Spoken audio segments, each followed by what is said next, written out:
Hi, I'm Jim. Welcome to the Unbound Performance Podcast, where we explore the world of sports and performance mindset training. And I'm Caroline. Each week we talk about the strategies, habits, and mental framework that help us to excel. Let's get into today's episode. Welcome to the Unbound Performance Thanks Podcast, for having Katie. me. Yeah. Happy to be here. Well, when I posted on For Instagram sure. about a surprise guest, I was going to be like, you all know her, you all love her. And I was like, I don't know if everybody on here knows her, but we're going to... They're going to. I just assume that everybody that's part of my world is part of your world, and therefore she's part of their world, and that's not really the... It's okay. They'll get to know me. Yeah, no, it's an honor to have you both here. Like, it's the best part of the whole coaching gig is to have these relationships that last for decades. And that's what's happening here. It's great. We date Very back meaningful. to, how old was I? Like 8. I know. Small babies. I still remember. Well, she had older sisters that Right. played at Cardinal Gibbons. I forget about that part. Yeah. So that's Way back, even Way. before my playing days. I can still remember her in the summer camps. Tearing it up. And yeah, tearing it up, just bouncing off the walls. I can still remember her. Like, I'm in Dean Monroe's office, and she's like looking through the window, like pressing my face against the glass. Yep, banging away. Same stuff she did as a sophomore. Yeah. Still do now. So yeah, it's been a long ride. It's been It great sure has. though. So yeah, It's nice to have another person with some longevity. Like, I feel like every time we talk about it on here, we're like, damn, it's 20-some years. Yeah. I prefer, And- we don't have to count. I know. Where has time gone? But yeah, it was like a no-brainer to have her be our first Oh, guest. thanks. it Connie. was Yeah. just for general intros. Yeah. You both were teammates There at you Cardinal go. Gibbons High School. Both of you played at Triangle Volleyball Club, and then you played at Campbell, and Katie went on to play at Penn State. 1 year behind me. Yeah. So I think so. pretty much together almost the whole time. So yeah, quite a crew, quite a run. Had a blast. So I'm just going to jump right in Go for with it. questions. Yeah, fire away. Where's your cue card? I don't need one. It's all right here. We've sat through enough lunches to. Right. From plenty of Yeah. conversation. Yeah, Yeah. for sure. First, I would just ask what you've learned along the way, and that's an open-ended question that'll let you talk for a long time. Yeah. Gosh. So, and that's the point of having a guest, is to not have us do all the talking, but instead to have you do a lot of talking. So, Yeah. Oh man, I guess like when I think back to my whole journey, I'd say, some of the decisions I made, like I was blessed enough to have like so many options, right? Of like where I wanted to insert myself. And I think definitely one of the lessons is you don't know what you're capable of until you really test yourself and put yourself in tougher environments. So I think back to like the recruiting process and having so many options, which I was lucky to have. And what it really boiled down to was an option to go to a program and be kind of that pivotal player to help turn a program around. Or, I was like guaranteed to walk on the floor freshman year, or go to a program like Penn State where like not a minute of playing time was guaranteed. Right. And so I'm really proud of myself now as I'm older that I did that. And I think of the lessons I learned from that experience of being with people who are better than I was, or being with the best coach in the world, in the country, one of the top in the world. The lessons are just infinite, and I could literally talk about it for days. But like, I think just if I had gone the other route, I think I would have been settling and not have been pushed to my absolute limit. And, how you succeed, like success or failure, is very personal. And I'm glad that I went to Penn State, was tested, played with the best in the world. I think it brought out the best in me. And I would have never known what I was capable of if I didn't do that and put myself in a situation like that. I think along with that, it's really important who you surround yourself with. Kind of goes hand in hand with that, to be sure that you all have the same vision, the same goals, and people around you who hold you accountable for that. And that can get ugly at times. Yeah. And let me tell you, there were plenty of fights and internal battles and things among the team of just people holding you accountable. And that's why those relationships are so important to this day of like, you helped me get to where I wanted to be. It's one of those things that you really grind against when it first starts happening until you start to see the progress and the outcomes from it. Yeah. And then you realize that they weren't just being a jerk to me. It was for my own good, and we all agreed to a goal. And so they were doing their job and I was doing mine, keeping us on Definitely. that same goal. Definitely. I think that's why we could achieve what we could achieve there, is because everyone, like day and night, whether we were outside of the gym, in social situations, like holding you accountable to like who you want to be and where you want to go. So who you surround yourself with definitely matters. There's so many ways I could take that question. It's it's an interesting one to think about everything I've learned. I know Coach always was very big on you can only control what you can control. And I think life is filled with a lot of noise, and especially in sport too. Your brain can go a million different places.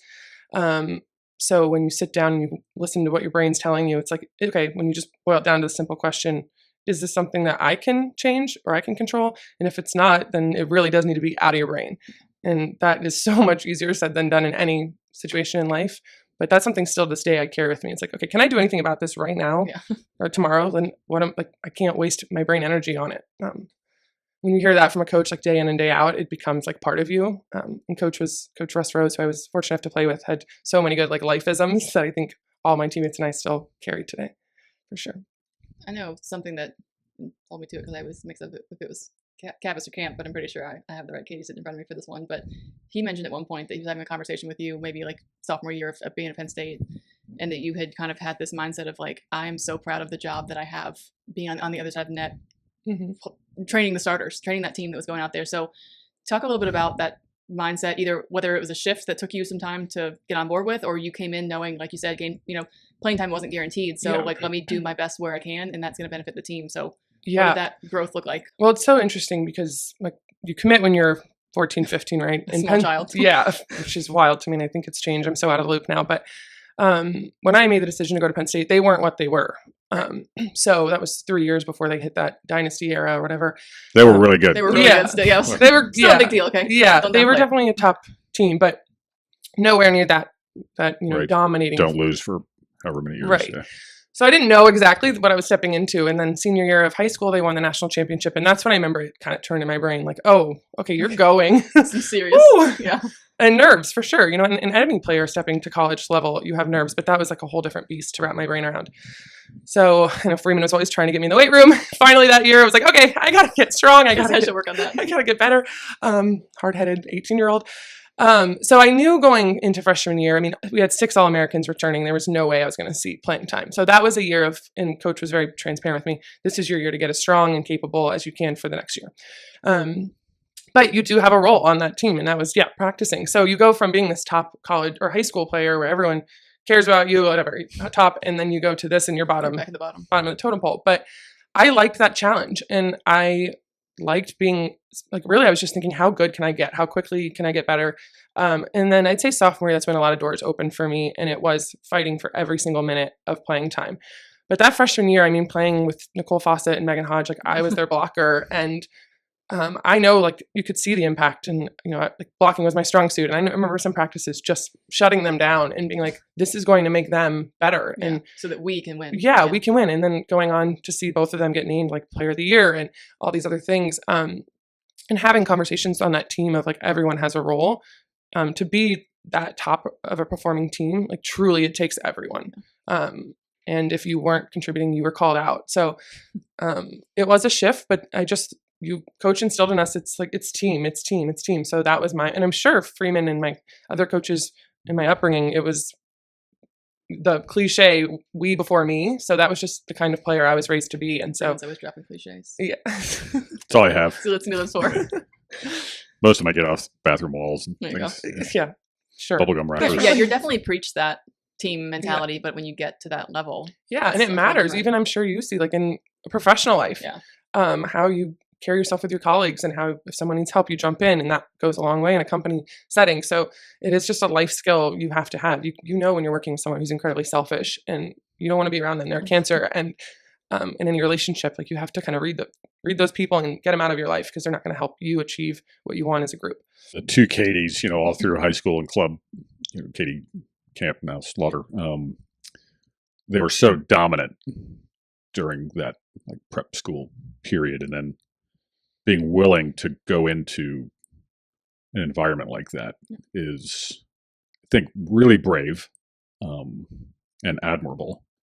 And I remember it's what you had referenced, because I was getting, every now and then another college coach would ask if you were interested in transferring. And I remember I pitched it just one time, and you talk about how proud you were of being able to play on that B side or whatever, however you want to phrase it, where you just pushed these people to achieve, and how proud you were of your role in winning that national championship, and then a couple more. And I think that's really unusual. And I wish you would talk more about that. Yeah. Especially now, seeing how it's changed, I think there's a totally different shift in each player's mentality of, I deserve more playing time, I deserve XYZ. And you see kids just entering the portal like it's nothing and jumping schools. It's completely changed. And I don't know how college coaches handle that. I don't know how teammates handle a teammate entering the portal and then coming back. I feel like the loyalty. You wanted to leave, but never mind. Yeah. It's just... Yeah, that wasn't an option for me. I made a commitment, and that was my choice. And I knew all the info going in, and I made that decision very informed, and I was committed to it. So any bit of playing, I made my way into the starting lineup, I'd say 50% of the time the last 2 years. And I was proud of that. And it wasn't, I had options for sure. And I remember my mom sitting me down and was like, "Are you happy?" Because I think my mom wanted me to have more playing time as a parent. They're just worried if your kid's happy. And you took playing time or whatever out of it. I was like, I am happy. I love the coach I'm playing for. I love my teammates. I love the school, which is why I came here. None of that has changed. If I'm not getting the playing time I want, that's on me to work harder or to be better. It wasn't this, I'm just going to go and slip out and go the easy way somewhere else. But that's just, when you make a commitment, you stand by it, and it's changed drastically, I know. So I can't imagine what teams and colleges have to deal with nowadays with the portal. Yeah, we talked about that in an earlier episode about like the phrase I committed to is just like not really a thing anymore. It's like, yeah, you say you committed somewhere, but for now, I don't know what the percentage rate is. I'm sure there's a number of kids that either enter the portal or actually go somewhere else, but it's, coaches have to be on board with understanding what that looks like. Like you said, teammates having that experience of someone like trying to bail on you and then saying, "Oh, I guess I'll stay. I guess it's good enough." Yeah. Has to be a. Yeah. And I think that's partly why that group was so successful, was because we all knew the person next to us was as committed to the cause and loyal and to the group and Penn State as a whole. I mean, it was a very traditional historical program that we felt we had to honor, and it was bigger than just us as individual players. And I wanted to be a part of that. Part of why I picked Penn State was I wanted a very traditional athletic program and something that really meant a lot to a lot of people. I mean, Penn State's one of the largest alumni organizations, and the lineage of players who were before us, who played for us, like that all just meant something. And so you make a decision to me, you stay with it, and things will not always go your way, and that's part of life. And I think that's equipped me. The lessons I learned by struggling and failing or succeeding, every win I had at Penn State was probably meant tenfold more than it would have anywhere else. And those lessons I learned there by being pushed to the absolute brink, I think are what make me a stronger person today because of it. Well, I think it's really hard to learn anything when everything's going your way. I think it's not when it happens. Yeah. And I will admit, like when you told me you were going there, I had a pretty good idea of how hard it was, which I respected. I really appreciated and admired the standards which people were held to in terms of effort and that kind of fully engaged commitment that was required to be your best. And I stole so much coaching thinking and tactics from Russ Rose. It's not funny. I mean, I remember if he was speaking at a coach's clinic, I would be at every one that he spoke at. I'm right here. I'm listening to this guy. I don't know. I really had great respect for that, but I also knew like this is no joke. Like it is supremely demanding, and in a way that high school and club just aren't going to be. And in a lot of colleges, for sure. I didn't know how it was going to be handled by you. Yeah, and fingers crossed. And I remember at one point I said some line that I was pretty proud of. I said, he still thinks about it today. He wrote on the inside of his hand. No, it's in my phone. Tattooed in your lower back. I wake up to that every morning. That was a real zinger. Yeah.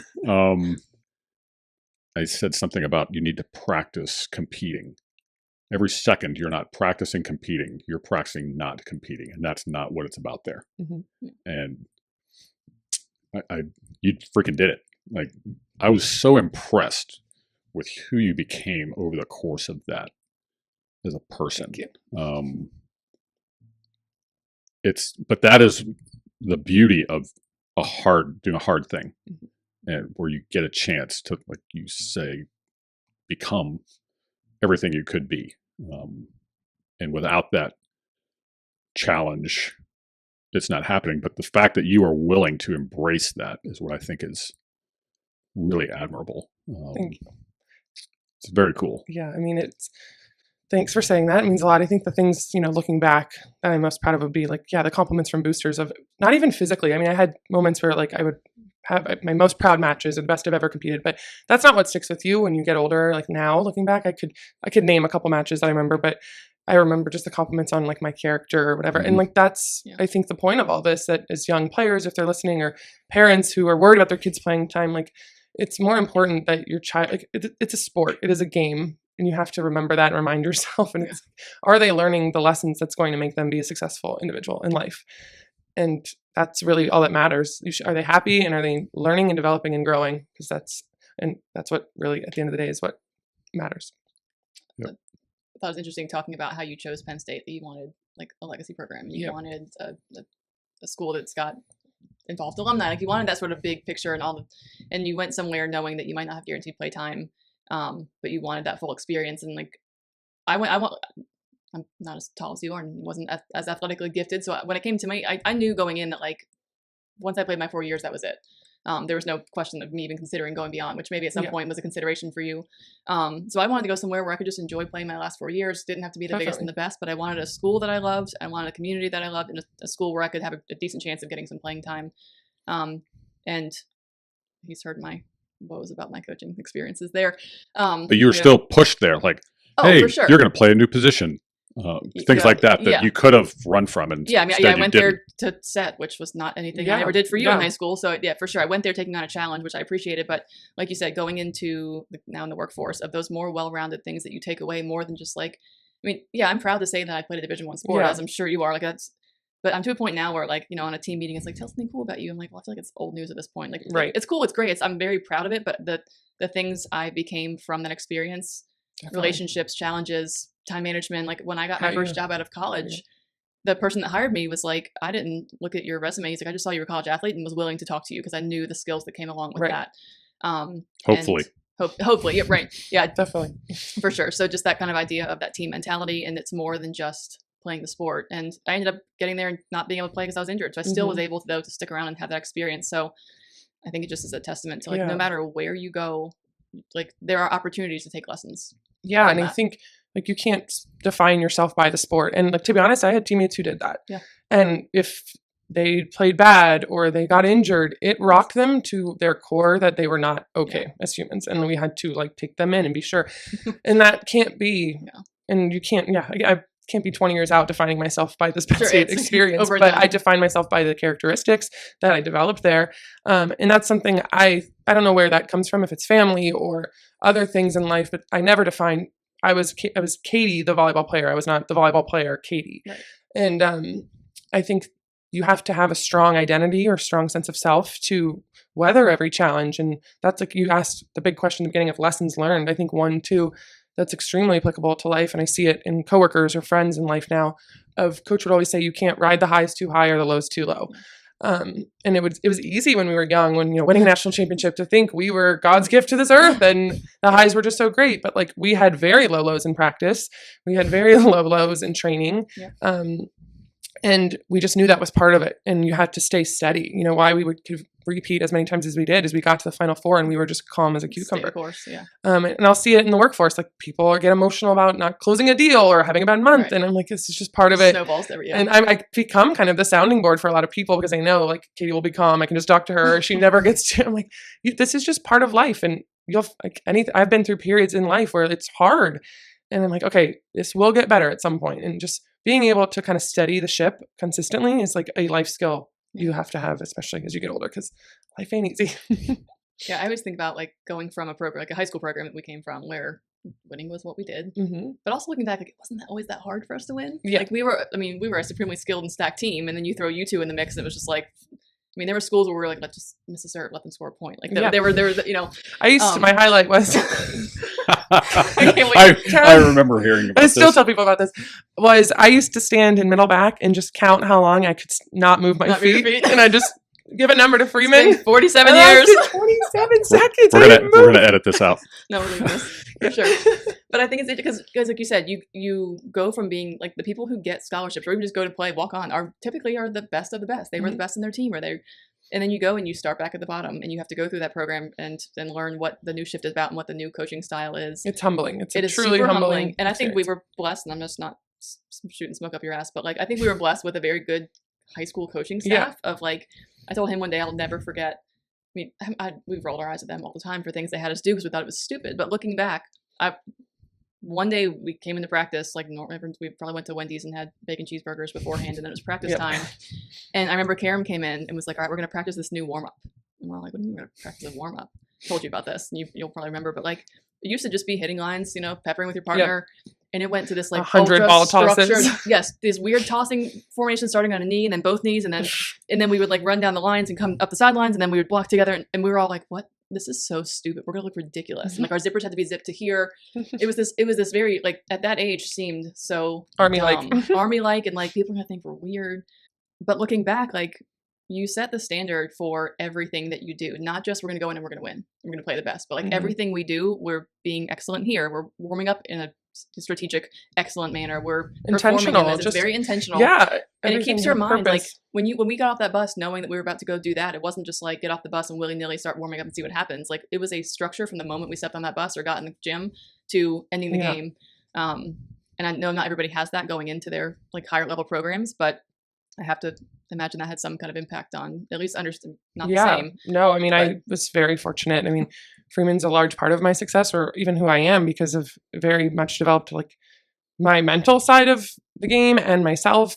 I think a lot of players don't have that in the high school coach. It was just trying to develop them physically to go to Penn State.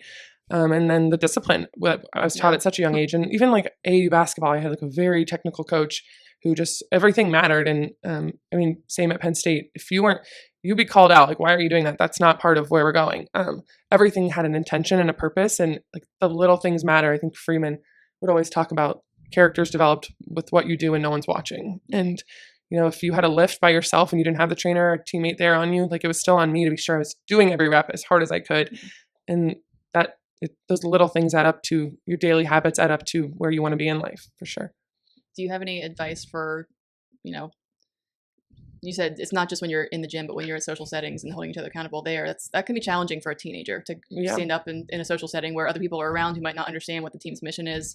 For someone who's not, the team captain who's been assigned to be in charge of, whatever that looks like any advice for the kids who, that was me for a long time. I was so anti-confrontational, but I could see it and know like that's not part of the plan, but I didn't want to say anything.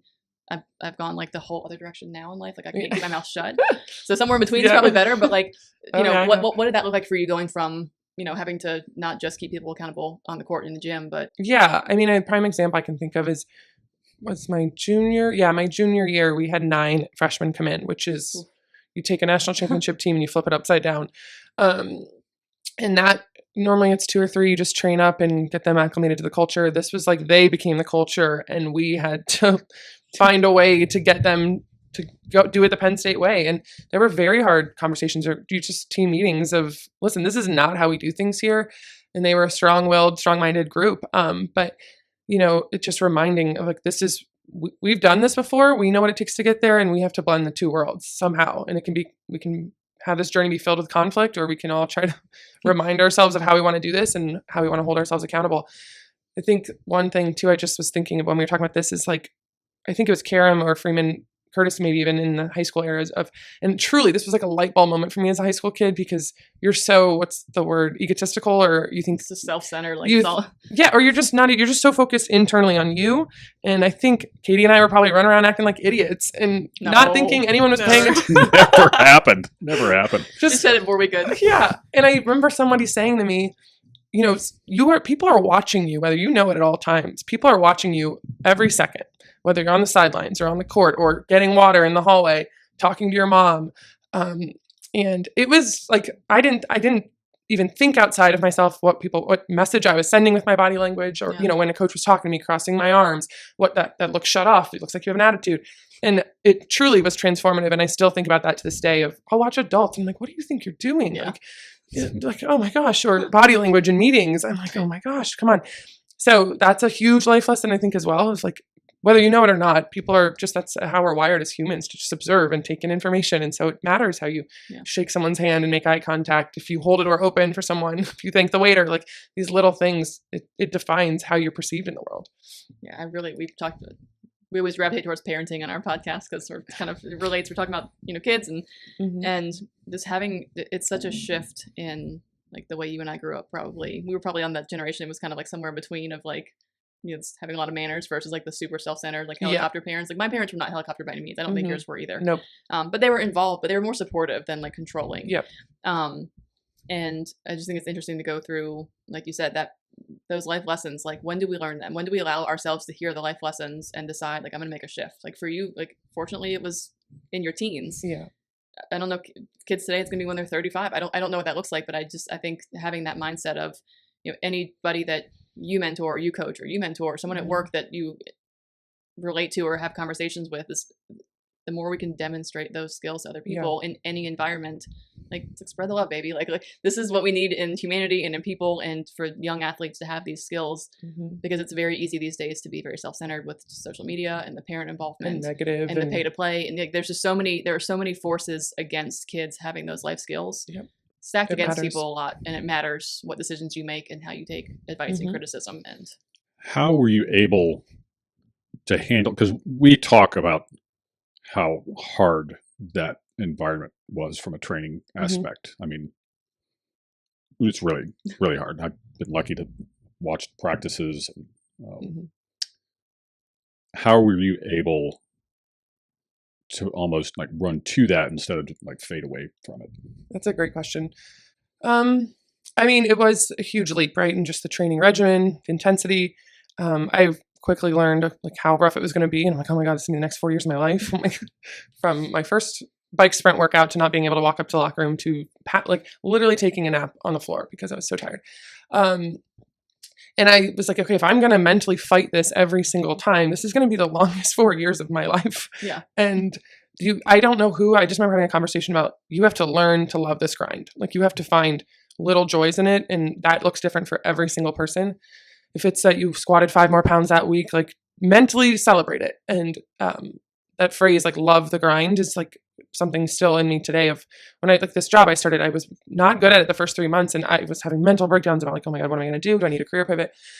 And being like, no, trust the process. Like you're doing the right things that everyone, your coaches, your managers are telling you to do. Like trust the process and you will have the results. And like along the journey, you have to remind yourself of, why are you doing this? And it's because I want to win a national championship, or I want to get playing time. I want to contribute, whatever your goal, your personal goals are that fit with the team, like checking in with those consistently. And like, you're not going to be handed that. So you have to go get it. And that's with anything in life.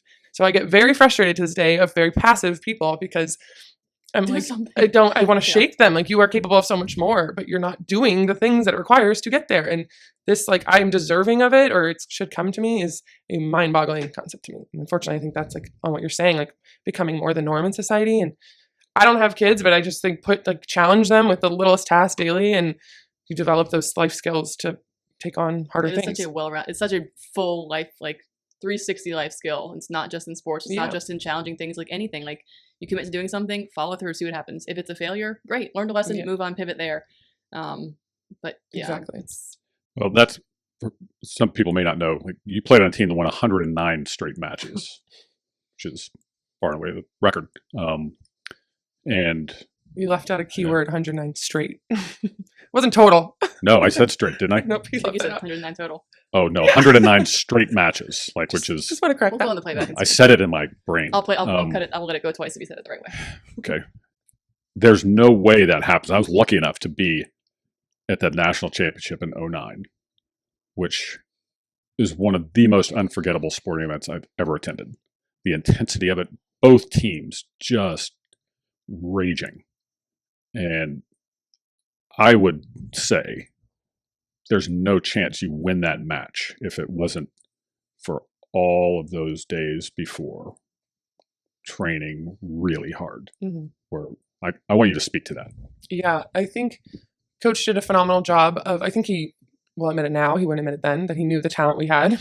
So he made us feel like we were not a very good team. Truly. And then we'd have to sit in the locker room and be like, wait, guys, we are good. We had to remind ourselves. but that was his way of kind of, if they think Not that they're overflowing good, too they're much. going to settle and they will. So he was our opponent essentially. And that's how he coached. And, you know, it was fascinating to us to compare to our wrestling team, who was also a very dominant, to this day is very dominant. I think they've won like 11 of the last 12 national championships. And we were great friends with them, and hearing their coaches out of gratitude and positivity and positive affirmation. And it's interesting, especially with men. Yeah, That's you how would he think coached the other way men. around, And then women we were coached very negatively, or I don't want to say negatively, but just push, you know, you need to be better. You're reminded of your shortcomings often is how it was. So, Which don't you think you had to already be like very confident yes. to be able to handle that? Right. Yeah. And he knew that. Yep. I think he Sorry, go recruited, ahead. he knew the type of character and mentality, confidence of a player to be able to do that. Yes. And so the way we would instill that in us, and so it became like a FU, like we're going to prove to him, and we like literally we would be on a match, and I think most of us were thinking about him and how to prove him wrong. The opponents were Not just the whoever opponents. they were whoever was on the other side that day. So I think he made a good point always of, I want these practices to be harder than the matches, and they truly were. And you talk about instilling competition in me. There was not a drill we did. Occasionally, maybe the beginning of practice on Tuesdays, defense day of just reps, but everything else was a scored competitive game. environment. Yeah, and if you lost, you had a punishment. So everything we did was, we have to beat them. We have to beat them. And so when we got into the floor, and you saw it in a lot of those matches, it was just in and out, 3 match, we're done. So when we got to the national championship, I mean, that's a whole different beast, because you can be a great team all season, but when you get to the Final Four, there's so much attention, there's so much distraction and nerves that even the best teams that had a great season could fall The flat. environment could just take you out. Yeah, that's really it's where it's in here at this point. And I will say Penn State was so dominant for so long because of that mental side of, we've been here before, our confidence, and we could just kind of relax. We were one of the most relaxed teams in that environment because I think of the history of the program. Coach was so calm. I think a lot of coaches get in that environment and they start changing their message, and players feed off of that. And Watching him just sit in the bench, that was like, I was lucky enough to be allowed into those practices during the Final Four, and there was a palpable difference in the tone and vibe of your practices and everyone else's. Yeah. And I'm glad you mentioned that, because that was no joke. Yeah, he is. He has his routine that he does, and everyone jokes it's these superstitions, but I think for him, I have to be rock solid so my players, my staff can be rock solid, because I think he said it, I remember a quote at a Final Four conference, and he goes, I think there's a lot of noise in this world, and the most successful people are really good at canceling out that noise. And that's how he operated. He doesn't like to do a lot of media, a lot of interviews. He likes to just stay in his lane, and that trickled down to how we were as a team. And I think to this day, and as how I am as a person, like you just kind of have to focus out the noise and focus on where you want to be and who you want to surround yourself with. I know I was watching a match on the Big Ten Network during that season. It was the regular season. It was a conference opponent on the road. I won't say which team. They were very good. And places packed, lots of noise, lots of music, cheering, yelling. They showed the team in their huddle before yelling. And then the camera panned to your team, and you were all just standing there with this look on your faces, like, we're going to shred you. And I can still see that in my brain today. And that's exactly what happened. Just what you said. Like, you went through them like a thresher. And all the noise beforehand, all that energy was gone like that. As soon as, whatever, it's Mike Tyson's quote, where everybody's got a plan until they get punched in the face. And that's what that looked like for sure. Yeah. So, like, talk about that. Like, that comes from the top down. Yes. Yeah, what are some things that helped you guys learn those skills if you didn't already have them, or things you guys practiced regularly to be able to keep that? Yeah, I mean, even just like a constant drill we did would be us down by 4 points, at match point, like 21-17, and we would have to fight to win. So always putting ourselves in situations of, the worst case scenario, how are you going to get out of this hole? But I think, something you said, if it filters from the top down, is coach was the most prepared coach. And you can talk to a lot of coaches in that arena, and they all know that. I mean, he's got his master's in stats, and he will watch film. And we went into those matches. Our scouting report is the most detailed thing, down to percentage of who's getting set in what scenario. So we already knew what a team was going to do. And that's because coach put in, he would be up at 2 a.m. watching film all morning. He was a bit neurotic about it, but I could show a scouting report to other team players, and I think they'd be shocked at what we knew. So when you feel prepared and you're walking into that arena, it's go time. It's just like, there's nerves, don't get me wrong. You're human. There's no filtering that out. But we prepared to Preparation was succeed. done. Yeah. And they say like with failure to prepare is prepare to fail. And that's truly true. I mean, we walked in knowing what the game plan was, what my personal role was with this lineup. And if it changed, we knew how to adapt pretty quickly. But So in that national championship match against Texas, loaded as well, you lose the first 2 sets, go back in the locker room. What was that like?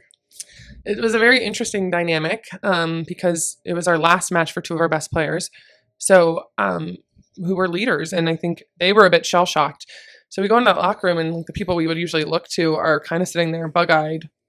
Oh my God, this is it. And they were never like that in their career, but this was larger than that. This was the end for them. So, it was just kind of quietly sitting there. And then we had one player who was a fiery freshman who was dominant. She was Big Ten Player of the Year or Big Ten Freshman of the Year, All-American. She came in and was a force. And she came into the locker room emotional, heated, and got in everyone's face of, we didn't work this hard to come here and crap the bed. And especially not against Texas. They were kind of our Final Four rivals.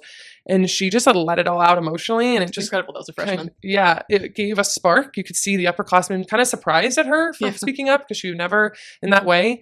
And I think it was, well, if she's this confident, like, what am I doing? And it kind of just lit a fire under everyone's butt to get out there. And I think you saw it in the way that match played out. Yeah. And those girls were like, we are not going out in our amazing career this way. They had won, 3 national championships. They weren't going to go out that way. And it was a pretty amazing turnaround. Not only that year you hadn't lost a match, until the national semifinals, you hadn't lost a set, which is, I think that it's easy to feel a lot of pressure under those conditions. Never mind going in knowing it's last match for a couple of these all-time greats. And Texas was really good. Really good that year. I mean, really good. And I'll never forget that match. I'm so lucky that I got to be there and watch it. Definitely a highlight. But those things don't happen just because you want to win on that day. Yeah. And that's what I think you don't manufacture that in the moment. No. And we would always be told, like, everyone wants to win. Everyone wants to be great. That's easy to say. And we would come out of matches, maybe not playing our best, and coach would say, you guys are all going to go home and you have boyfriends who are going to tell you you're great and your parents are going to tell you you did amazing. He's like, but in your core that you didn't give it your all. And he goes, I'm going to have to think about this the rest of the night, because it's my job. And, that's true. And you're that young, you just had this little army that you felt like you were great. But we knew when we weren't giving it our all. And those are the kind of conversations that are being had of, even though you won, that was not your best. And we still were always being pushed consistently, be better, be better, be better. So don't let people just kind of, even if in your truth when you're giving your all, when you're short circuiting the whole system, and hold yourself accountable to that. It's a large part of it. That's pretty unequivocal in terms of a college athletic career. I don't know too many people who win multiple national championships when they're in college. How have you dealt with that since? It's now at this phase in my life, it's something, sometimes I go back there and I forget. I mean, I know that I accomplished that in life, but I'm like, this feels like a lifetime ago that this was our lives. But if I am quiet and think about it, I'm like, that it's still in me because of the skills and the life lessons. So it will be a part of who I am. But definitely it's not something I talk about or ever. Walk down with the rings on all the time. No, they're tucked away in a box. I have to look for them, but it's something you can, I remember parents when it was finally concluding at that time in life saying, you don't really even grasp the magnitude of this yet. What this is going to look like when you sit down to a job interview and they see on your resume that you played at Penn State or you were national, you don't, and I will say that's true. It comes out in the weirdest ways that people bring it up and I'm like, how did you find that out? And they're like, we Googled you but then I'm reminded of it, but I really feel like it's truly has been, and I'm proud of myself for having pivoted into other areas in life and not sticking with volleyball because everyone always asks, did you think about coaching or whatever? And I had that opportunity, but I really wanted to do something different. And that was so one-dimensional for so long. Yeah. And when you kind of reach the pinnacle of it, I'm like, what more is there to achieve? In that arena. And I wanted to go elsewhere and try and test myself in other things. And I encourage people to do that. There's so much to life, and whether it's in sport or work. So find out who you are and what makes you happy in this life and go chase it. And sports are a great avenue to get concrete, feedback loophole of success, like working hard and succeeding and achievement, but that's a broader spectrum in life, and find out what makes you tick. I think it's a testament to what you said just now about finding your identity outside of that. And what we talk about constantly is, you said, like, how did you find that out? We Googled you. Like, there are surely you hear about people who just like can't let it go. Who like, Yep. you know, hi, I'm Katie and I've won national champion. You're like Yeah. putting those things out. But like the fact that that's not something that you feel compelled to care about you and describe yourself, because that's not who you are. That was Yeah. a period of your life that was you're proud of and is something you carry with you. But you're not carrying the rings and the title with you. You're carrying Yeah. the other skills that you know, reap from that experience. And I think that's just a testament to, you know, what your goals were. And you knew that before going into it. Like Yeah. having that perspective and that mindset got you through it. And now on the other end, it's just like, that was a period of my life that was really, really cool and really fun. But like you said, it's a lifetime ago. And so Yeah. it's not something that you have to start every conversation with, because you don't know yourself aside from that. Yeah, definitely. And I think too, when people look back, they, like now when people hear that I did that, they don't ask how much did you play or how many rings. Mm-mm. Sometimes the rings come up or the national championships, but I think people respect the work and the grind, or just, you know, that you were part of that. And it's you got to think, like for me, what do I want to be remembered for? My teammates, we remember the wins for sure, but we remember being like in the war zone together. We remember, like, I want to be remembered for my character, and that's why I stayed at Penn State. And I want to be remembered for how I treated my teammates or my coaches. And same with life. Like that's what people ask, like, what motivates you? And it's like, I just want people to walk away from any interaction feeling better about life or themselves or our relationship. And that's, if you can that's what makes me tick. And like finding that is important. What makes each individual person tick, and trying to act in a way that aligns with that. That's beautiful. I know both of you, we've talked before about when it was over, then what? And how maybe not so ready you were for that moment, and how you dealt with that moving forward. Yeah. That's a conversation I've been having actually a lot recently. I have a great friend I worked with in Austin, Texas, and she played softball at a very high level at University of Texas. And she's kind of starting a business where she's helping people, female student athletes, with that transition, because I remember vividly sitting with she was my freshman roommate, and we played all 4 years together, sitting in my bedroom my senior year it was over, and we're like, what now? And we felt like nobody prepared us, and there was a depression period of, because your whole life was, okay, next goal, here's the next steps, here's how you're gonna get there. And then life is just this massive arena that now I get to choose. And like, how do I know? There's so many different avenues I can go and paths. How do you know? And there is truly no right answer. And like the best advice I can give to anybody is like, just follow your instincts and like try things. Just try, and maybe you'll fail. Maybe likelihood of you hitting a home run on the first try is slim. So like, reset your expectations. You're never going to be in a position again with that many people around you working towards the same goal. So it really is you. We're talking about like, how are you going to eat healthy? How are you going to work out? How are you going to spend all this free time that you did not have before? Someone's not just like dictating all of it for you. Yeah. And that is an incredibly hard transition that I don't want to shy away from. I think it needs to be talked about more. I mean, even like the greats from like Tom Brady, I bet like everybody I think has this like, what now transition of retirement that is scary, and I think it needs to be talked about a lot more. I agree. And that, you've both spoken of this, your identity and worth as people was in large part maybe wrapped up in that I'm a volleyball player. Speak to how you dealt with that.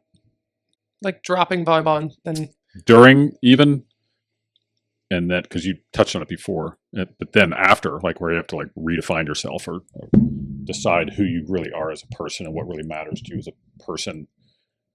How much of that was developed through playing, and then how did you continue to develop that after?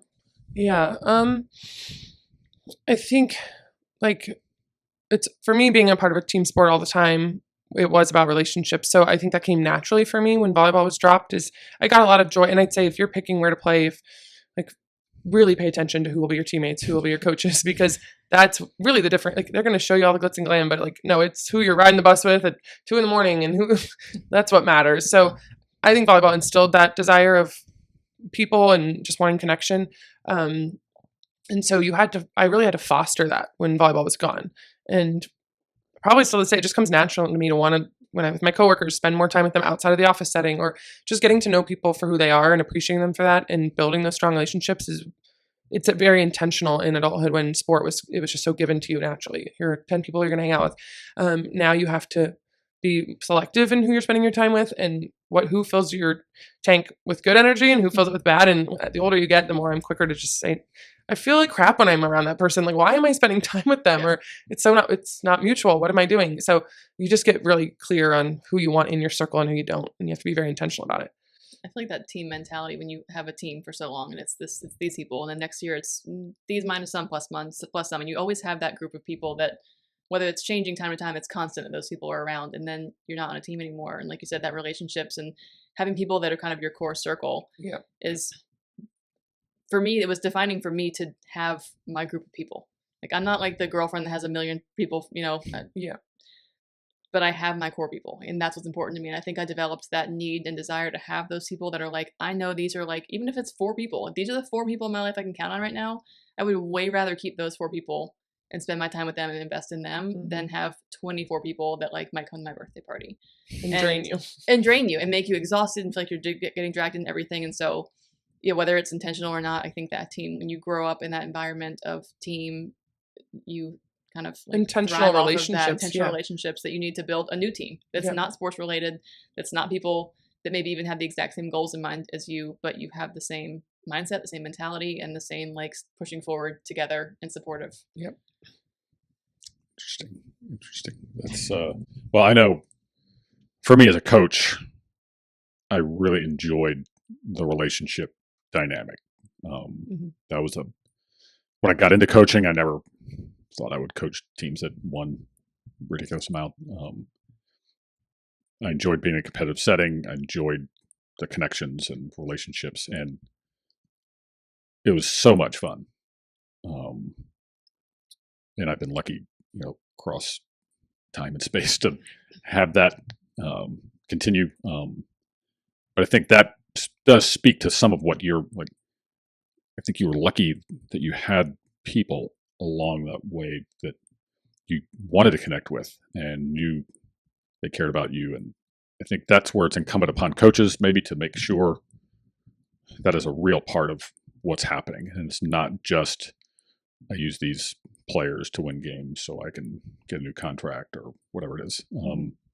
And I would say that didn't interest me that much. I mean, when I was coaching teams or was winning all the time, sometimes it was hard to keep perspective for me at times. But it wasn't so hard that I lost the reason I was doing this in the first place, which was these connections. And I just remember so many times riding down the road, going to somewhere and just laughing about the entire time there and the entire time back. That if I had somebody ask me like a memory, that would probably be it.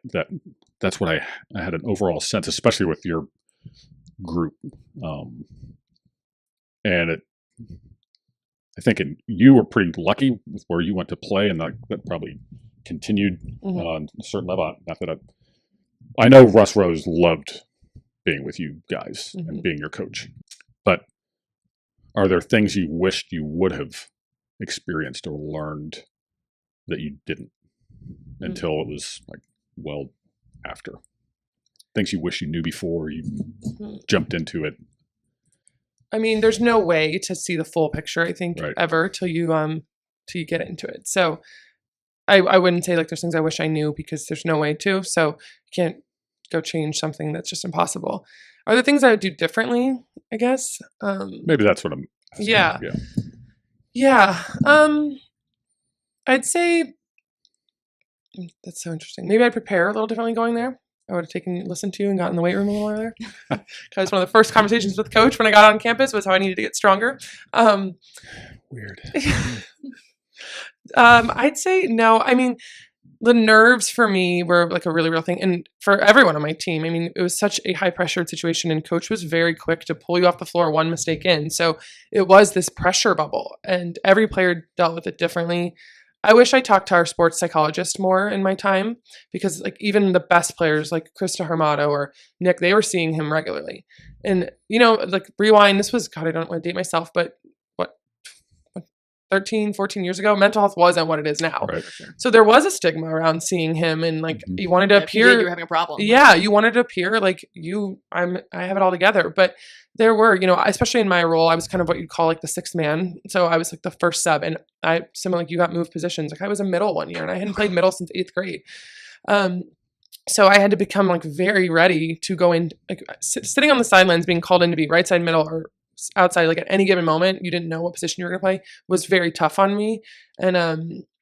And I would oftentimes go in a situation where the team was bad, like we needed help. Yeah. And for some weird psychological reason, I performed better in those situations than when I was a starter. You had a job. I felt like when I was a starter, there was something to lose, where when I would go in, like I always played better in those situations because I was like, I'm here to help. We got to get out of the situation.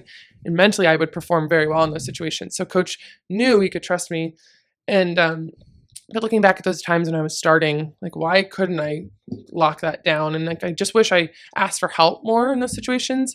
I was quick to go to coach's office and say like, what do I need to be doing? But I wish I just managed that side of it a little differently, or was more vulnerable in the struggle. And I think now, like where we are with mental health, it's like it's a strength and to go be vulnerable and talk to somebody. But at that time, I had that athlete mentality. Yeah, and I wish I just was more open about it, for sure. Really glad I asked that question. Mm-hmm. It was a great really answer. told us there, Great answer.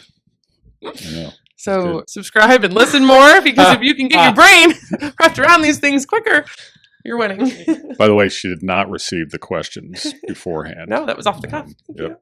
I know, Not a paid good. ad. Nope. No, that was really good. I got like a final wrap it up kind of question. Yeah.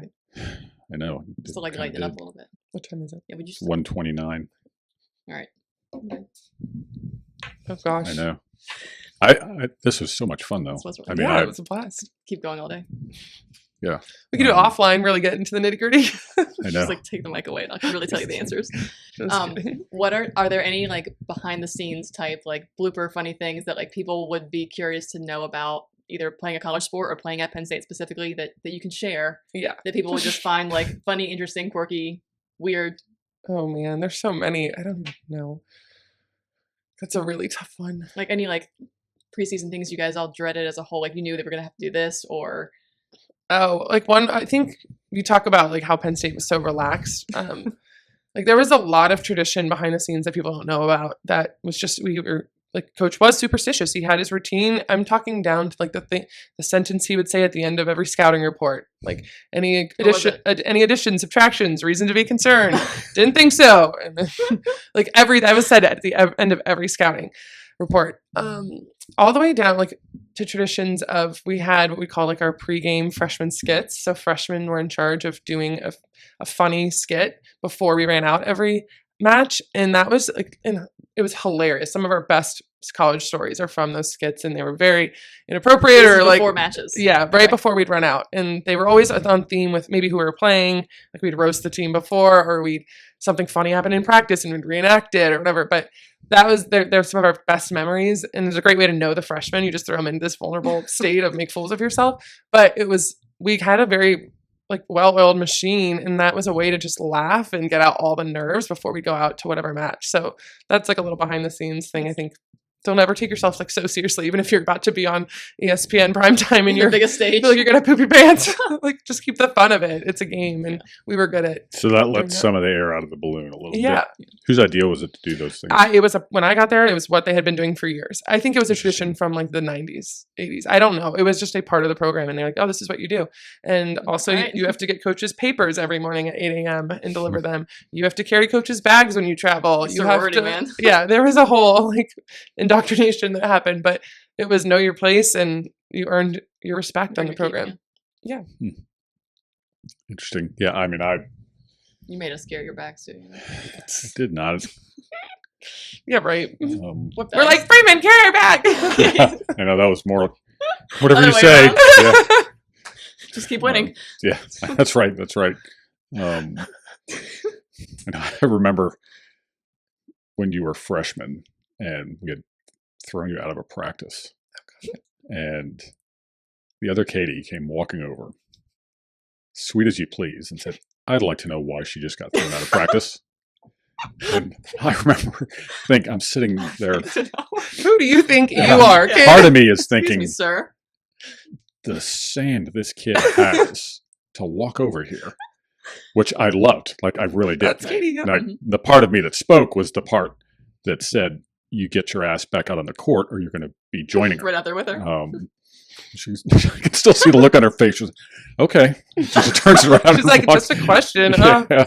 But that's where that spirit and courage, backbone, nerve, however you want to describe it, I knew those were going to work for you. And both of you, that was.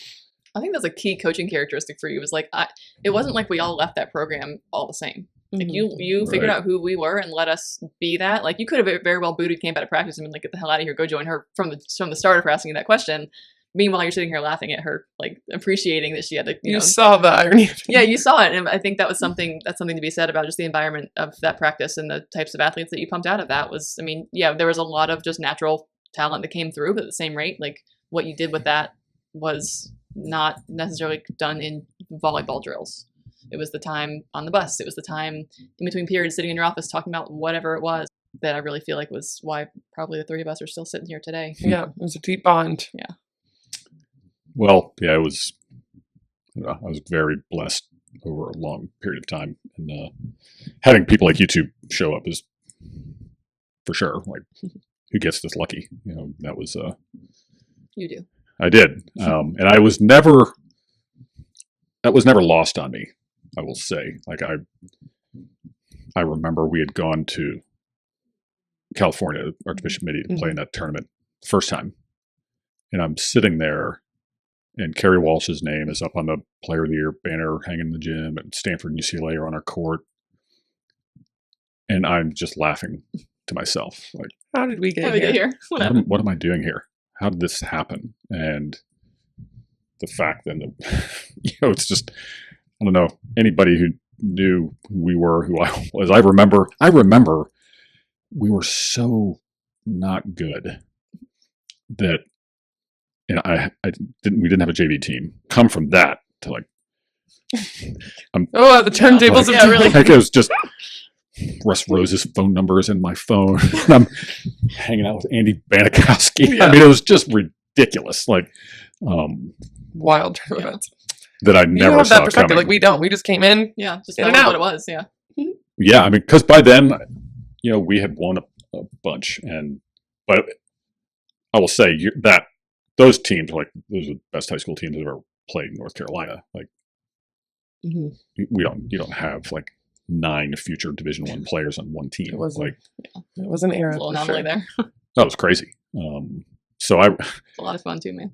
I know. Yeah, I've been hanging out with Jenny more. I know, I saw that. Like, That's so you and me funny. all get together, but it is like, fun.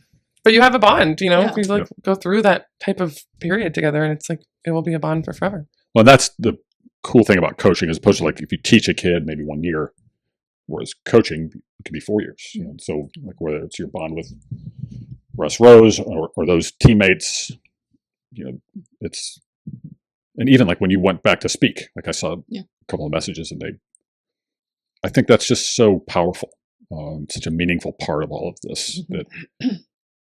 That's the whole point. Like, who you become on this journey, I think, is what really matters.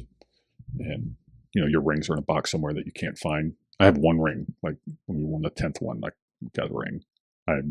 It's in a cabinet somewhere. I don't know. That's not like, this is what 100% is the real deal. Yeah. So I think we have to have her back for more. So. Anytime. You have my contact information. Yes, I do. I'll leave my card with you. Do you have a card? We hope you enjoyed this episode of the Unbound Performance Podcast. Your support helps us continue to build our community. If you're enjoying this content, please like, subscribe, and share.